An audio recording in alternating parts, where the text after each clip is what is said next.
Hello, everybody. This is Gary Matheny. Thank you for joining me on Liberty Observatory. If you would like, you can like or subscribe to the Liberty Observatory. We have social commentary. We have politics. We have religion. And today we're going to ask the question, when to decide to change jobs. When do you change jobs? I can tell you as a young person, you change jobs a lot because of pay. That seems to be a real motivation for young people. For older people, it's more related to benefits. How good is their insurance and pension and questions along those lines. And so, to answer the question, when to change jobs, I'm going to go through my employment history and give you an indication of what transpired to make me want to change jobs.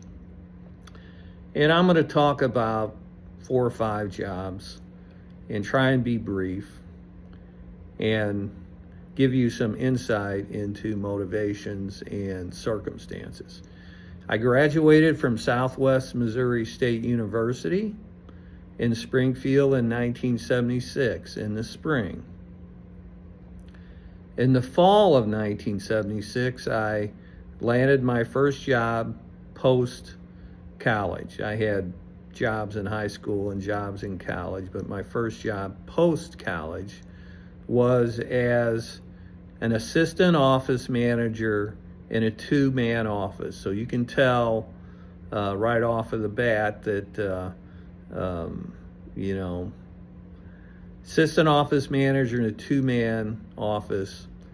And I did inside sales, catalog sales for an air tool and equipment distributor, everything related to air power, pneumatic power. And so as long as the people called and had an idea what it was they wanted and could order it from the catalog, I was pretty good at it, which was, that's elementary, right? They just tell you what you want, you fill out the form and order it or send it to them if it's in stock. But I struggled with dealing with issues as it related to them describing to me what it was they wanted. Is kind of like, if I'm there and looking at it, I'm fine. But if you're telling me a description over the phone, I'm like, what? So anyhow, I only worked there about 6 months. And I made $500 per month, which in 1976, that ironed out to be about $2.88 per hour. So it wasn't, even by those standards, it was not a very good paying job. And I remember one time, they did have a couple outside salespeople, and I was inside, but they had an after hours meeting, and I thought it was for outside salespeople. I was inside. So at 5 o'clock, which was the usual quitting time, I picked up my stuff and left. I guess I didn't want to ask too many questions. I wasn't going to show myself wanting to go to that meeting. And, I could ask for clarification, but I didn't. And it was kind of like 5 o'clock, I'm leaving. So my boss wasn't happy about it. So I was happy to leave that job in the spring of 1977. I had taken some merit-based tests with the state of Missouri, and lo and behold, I got a job at the Division of Family Services in St. Louis County, Missouri. I was called an income maintenance caseworker. And so caseworker meant that I managed a case load, and that's important because throughout my work career, I managed a caseload, just in different contexts. I made about $750 per month, and which yielded about $9,000 annually in 1977. So it represented a 50% pay increase from the pneumatic sales job to a caseworker with Division of Family Services. And then I heard in 1979 that insurance companies like to hire claim adjusters that had experience in social work. Even though I wasn't a social worker, I was in the social work field as a caseworker. And that's for a variety of reasons, I think. One is you have to manage a caseload, and you have to figure out how to handle a caseload, and you're responsible for a caseload. And it helps that I showed that as a caseworker at Family Services. The other thing is you got to relate to people. If you can't relate to people with Division of Family Services, does that transfer to being able to relate to people that are more of a business setting in insurance industry? So, of course, it represented a raise. And from 79 to 82, I think I started off at about $14,000 a year. And that was about $1,100 and change per month. And so you can see in 76, I'm starting at about $500 a month, and by the time 1979 rolls around, I more than doubled it. Plus the insurance job had a company car, which is, a real tangible benefit that you don't have to own your own separate car. You got the company car. They had if you were using it for your own purposes, there was a formula or something that they used. I can't remember for sure. And so in 1982, I decided to go to law school. I'm a St. Louisan, born and bred there. I now live in Farmington, 75 miles south of St. Louis. But in 1982, I wanted to change. I wanted to leave St. Louis and look at another chapter in life. I felt like things were ending for me there, and it's time to open the next chapter and see what God had for me. And so in 1982, for several reasons. One, I was unlucky in love, and that motivated me to kind of want to leave St. Louis and do something else, move to Columbia, Missouri, go to law school. And there were other motivating factors. Another was that as a claim adjuster, I dealt a lot with lawyers. I had lots and lots of lawyer encounters as an insurance claim adjuster. And during that period of time, I thought, I think I'm smart enough to be a lawyer. These guys are smart, but they're not so god-awful smart that I can't be one. So it came to a confidence level that, I think I could be a lawyer. And from a practical perspective, I remember one particular case. I was a field claim adjuster, and this was during a time when field claim adjusters spent very little time in the office, and they worked up files. Back then, you went out there and you took statements, sometimes written statements, occasionally recorded statements. You did diagrams, you did photographs, you collected medical records, and you put a case together. You were managing a caseload. And so at the end of the day, you're using that to negotiate a settlement on a claim. And so one case in particular, I went to the lawyer's office up in North St. Louis. At the beginning of the case, he had filed a claim and against our insured, the driver of a car. There had been an intersection motor vehicle accident. And so the insurance company tells me as their claim adjuster, go out and take this person's statement, work this file up, and represent our interests. So I go to the law office, And sitting across the desk from me was the lawyer, nice enough fellow. And he allows me to take a statement from his client. So I notice in glancing across the desk, when I start this process, he had like 2 or 3 pages in his file, a very short file with only a couple pages of notes. So I do the statement. I get authorization signed to get medical records and medical bills. I go to the intersection. I take photographs. I do a diagram. I send it all into my supervisor. And they give me authority to settle the case within a certain range. Obviously, you want to be on the lower end of the range. So then I go to the lawyer's office, and I sit down across the desk from him, and I look at the file in front of him. You're right. He had the same 2 or 3 pages in his file. He had done nothing. And I looked at my file, and my file was like an inch thick or more.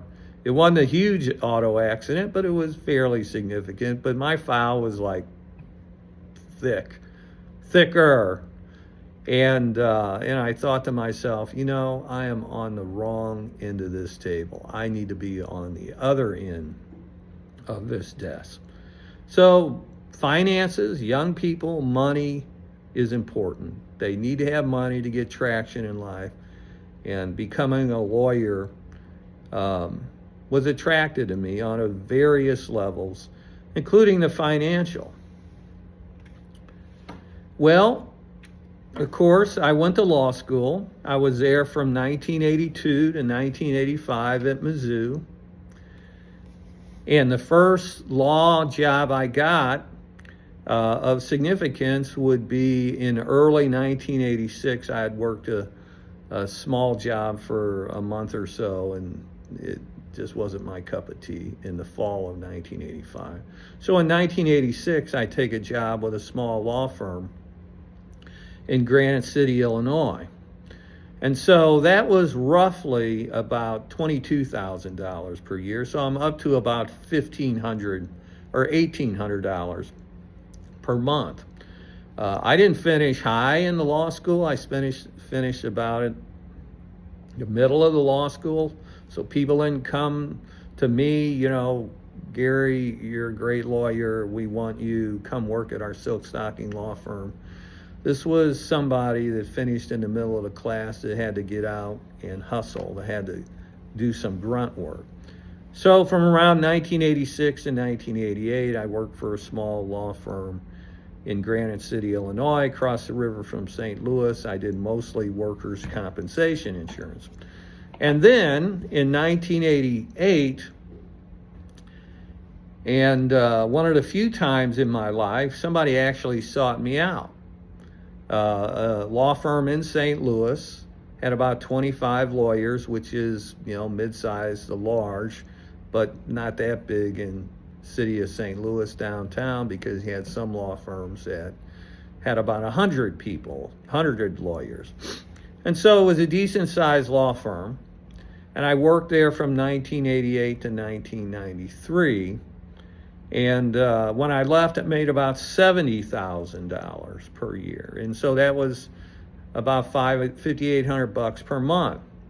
So as you can see, financially, I'm doing better. But think about it in terms of building a career.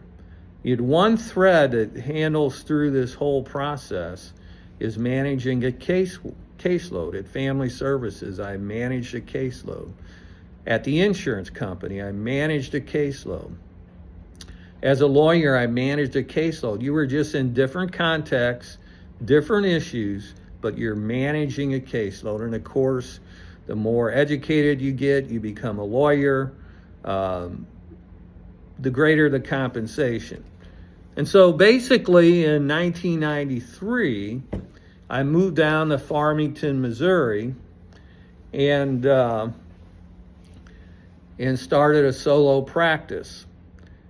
And it's worked out wonderfully. I've been at it for 30 years. Is that right? And I'm only in a part-time practice of law now. And I've done well. A few years were kind of scary when you're first starting the process or the practice. But one of the hidden benefits of being a solo practitioner is you're your own boss. I'm my own boss. And I think anybody, and I actually did this, and they never invited me back. I was invited to a high school job fair, put me up in a little booth to talk about what it was to be a lawyer. And there had all these big employers there, like the regional hospital and all this other stuff. And all these high school kids were coming through, to talk to you about jobs and careers and stuff. And even more than being a lawyer, I advocated small business. I advocated self-employment. I advocated being your own boss.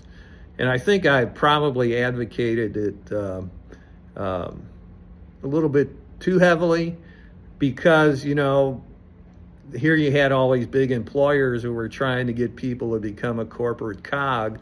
And I'm kind of like, be your own boss, write your own destiny, and, what you make is your own. And, it's kind of like you're not working for somebody else. You're carving out your own future, and so anyhow, obviously I'm a big believer in self-employment. I recommend it for everybody. I know it wouldn't work out for everybody, but everybody should at least consider it during the course of their work life.